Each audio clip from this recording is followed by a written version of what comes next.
Stephen Moffat has returned to pen his first Doctor Who episode since 2017, but was it good?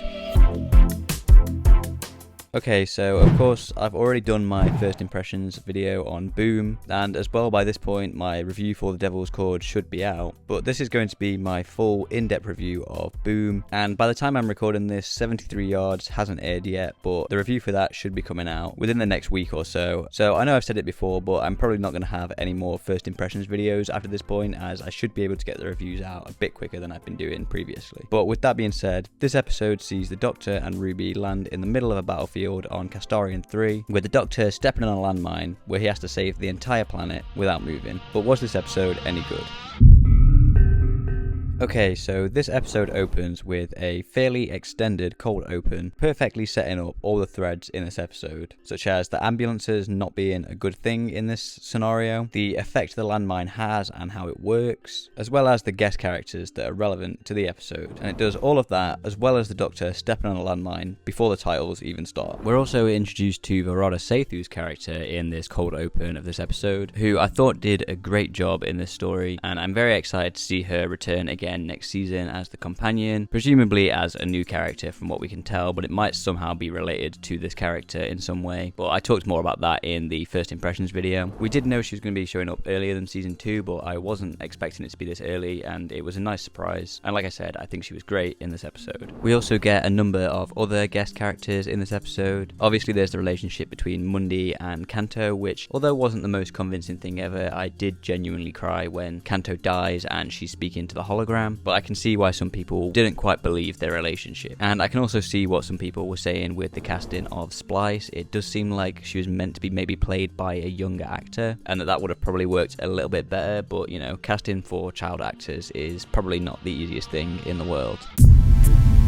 As mentioned, this episode mostly consists of the Doctor being stuck on a landmine for most of the episode, unable to move, and I just think this episode is a masterclass in tension and suspense from Stephen Moffat, particularly the moment where Splice is running towards the Doctor and Ruby has to try and stop her, as well as the moment where Ruby is shot and the Doctor can't do anything about it. I think those moments were just great and really suspenseful and had a lot of tension in them. But just overall, this whole episode was incredibly tense, and Ncuti Gatwa and Millie Gibson's performance were incredible, particularly Ncuti Gatwa, as obviously Millie Gibson, or Ruby Sunday I should say, was dead for a lot of the episode, or dying for a lot of the episode, so was out of action for quite a lot of it. And if you weren't already convinced that Ncuti Gatwa is the Doctor before this episode, you certainly should be now. Now, as mentioned, there are a number of different themes throughout this episode, one of which is the theme around AI, particularly with the ambulances and the Villain Guard algorithm, which I've seen some people aren't the biggest fan of this theme, because it seems to be suggesting that AI isn't bad unless it's good AI, or that AI is bad until it isn't. However, I personally didn't read it that way. I personally took this as a message of humanity over AI, with the AI of John Francis Veta representing the humanity defeating the AI, not just that his AI is a good AI and the AI can be good, but I can personally see how people read it that way instead. As mentioned in my first impressions video, I think the theme that I latched onto the most was definitely the capitalism and warfare theme throughout this episode, and the revelation of the Anglicans actually fighting nobody, they're on an empty planet, although easy to predict, was a great one in my opinion. There is of course the theme of faith and religion throughout this episode as well, with the Doctor almost criticising faith in a way throughout the episode, but I think it's nice that it ends on a positive note with the Doctor seeing the benefits of it at the end of the episode. I know a lot of people are very annoyed about the Doctor's reaction or thoughts on faith in this episode, and they think it's very out of character for the Doctor, which I can see, but like I said, he does come around to it in the end, and I think a big part of that is just that he's obviously going to be a lot more spiteful early on in the episode, whilst he's stuck on a landmine, and you know, he thinks Ruby's dead and there's nothing he can do about it, so I can kind of understand why he's more spiteful towards the other characters about faith and religion at the start, and why he's much more accepting of it at the end, when you take into consideration that he's under a lot of stress and pressure throughout the episode. So for me personally, I think it works quite well.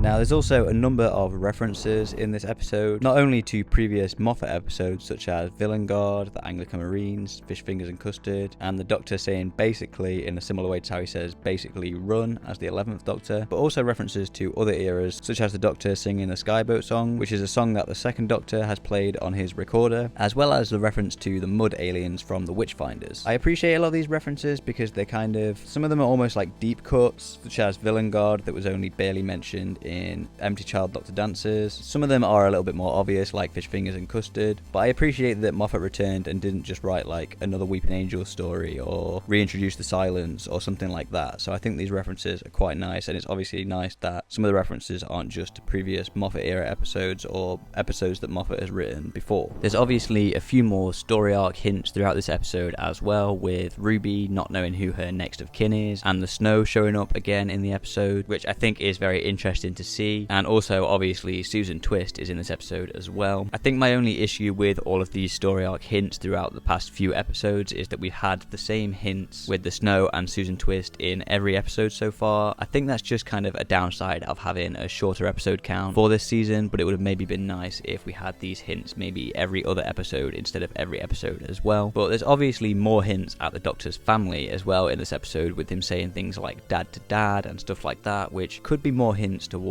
Susan returning towards the end of this season or at some point in this era. But let me know what you think about that in the comments down below.